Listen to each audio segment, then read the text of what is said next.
Hi friends, మనమైతే ఈరోజు నర్సరావుపేటకి అయితే వచ్చాను. బిర్యానీ ఎక్కడ బాగుంటుందని చెప్పి బిలాల్కి ఆల్రెడీ చాలాసార్లు వెళ్ళాను. ఇంకెక్కడన్నా కొత్తగా ట్రై చేద్దామని ఇక్కడికి వచ్చాను. ఒక ఫ్రై బిర్యానీ, ఒక దమ్ బిర్యానీ అయితే చెప్పాము. ఒక్కసారి ఒక బైట్ నోట్లో పెట్టుకొని ఆహా అనాల్సింది ఎవరైనా కానీ.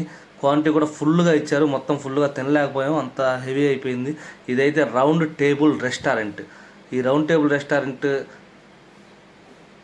మనకైతే నర్సరావుపేటలో అయితే కొత్తగా పెట్టినట్టున్నారు, ఇంత ముందు లేదు. ఇదైతే ఇందిరాగాంధీ బొమ్మ పక్కనే ఉంది. ఈ రోడ్ ఎక్కడ ఉంది అనుకుంటున్నారా? ఇది కాసు సినిమాస్, కాసు కాంప్లెక్స్ ఉంది కదండి, కొత్తగా కట్టింది. దాని పక్క సందులోనే ఉంది. స్ట్రైట్గా వెళ్ళి ఇందిరాగాంధీ బొమ్మ నుంచి రైట్ సైడ్ చూస్తే మన రౌండ్ టేబుల్ రెస్టారెంట్ అయితే వస్తుంది. ఇక రెస్టారెంట్లో ఎలా ఉందో చూద్దాం. రెస్టారెంట్ అయితే ఇది కొంచెం విశాలంగా బాగానే ఉంది. ఒక 50 మెంబర్స్ ఒకేసారి కూర్చొని తినేంత ప్లేస్ అయితే ఉంది. రౌండ్ టేబుల్ అన్నారు కదా, ఇక టేబుల్స్ కూడా రౌండ్గానే ఉన్నాయి. ఇక్కడ ఫ్రంట్లో అయితే ఇది కౌంటర్ అయితే ఉంది. దీంట్లో అయితే మనకి కర్రీస్ సెక్షన్, పార్సిల్ సెక్షన్ అయితే ఇది యాంటీ అయితే కడుతుంది. ఇక రేట్స్ ఎలా ఉన్నాయంటారా? ఇదిగోండి రేట్స్ చూడండి. ఇక మనకి దమ్ బిర్యానీ కానీ, జాయింట్ బిర్యానీ కానీ మొత్తం 180 ఉన్నాయి. బోన్లెస్ బిర్యానీ అయితే 200 ఉంది. ఇక్కడ రాగి ముద్ద మరియు మటన్ ఫ్రై, మటన్ కర్రీ, తలకాయ కూర, నాటుకోడి పులుసు, ఇవన్నీ కూడా చాలా రకాలు అయితే ఉన్నాయి. ఇక మన ఆర్డర్ అయితే వచ్చేసింది. మన ఫ్రై బిర్యానీలో ఫ్రై పీసు 2 చిన్న పీసులు వచ్చినాయి. ఇదిగో దమ్లో అయితే 2 పెద్ద దమ్ము పీసులు అయితే వచ్చినాయి. కొంచెం షేర్వా కూడా వేశారు. ఇక మనమైతే ముందు నిమ్మకాయ తీసుకుని ఉల్లిపాయల మీద పిండుకుందాం. ఉల్లిపాయల మీద నిమ్మకాయ పిండుకొని తింటే నా టేస్టే వేరు వస్తుంది. ఆ షేర్వా మీద కొంచెం ఈ షేర్వా అయితే కొంచెం చప్పగా ఉంది, అంత టేస్ట్ అయితే అనిపించలేదు. ఉన్న విషయం అయితే దీంట్లో కొంచెం ఒక పీస్ తీసుకొని ఒక బైట్ తింటే అప్పుడు టేస్ట్ కరెక్ట్గా సెట్ అయింది. అలా ముద్ద నోట్లో పెట్టుకొని ఆహా అనాల్సిందే.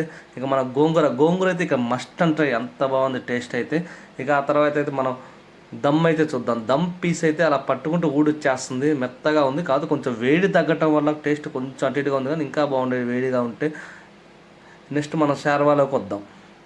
ఇక్కడ ముందు వాళ్ళు చికెన్ షార్వా కొంచెం వేసారండి, ఇక్కడ షార్వా ఒకటి పెట్టారు. మన ముందే గిన్నెలు పెడతారు కాబట్టి మనకు ఇష్టం, మనం ఏది కావాలంటే ట్రై చేయొచ్చు.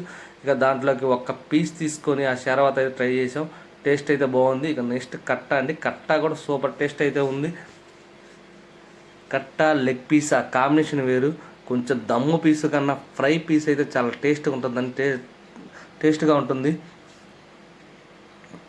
ఈ కట్టాలోకి ఒక చికెన్ ముక్క తీసుకొని ఒక బయట తింటే టేస్ట్ అయితే అదిరిపోయింది. ఇక నెక్స్ట్ వచ్చేసి మనం పెరుగు చట్నీలోకి వచ్చాము. మన ముందే ఉంటాయి కాబట్టి మన ఇష్టం అండి, క్వాంటిటీ ఎంతైనా వేసి పోసుకోవచ్చు పెరుగు చట్నీ అయితే. ఇక పెరుగు చట్నీతో అయితే ఈరోజు భోజనాన్ని అయితే కంప్లీట్ చేసేసుకున్నాం. నర్సరావుపేటలో ఉన్న వాళ్ళకు ఒక్కసారి అయితే మీరు విజిట్ చేయండి, టేస్ట్ అయితే బాగుంటుంది. Thank you all.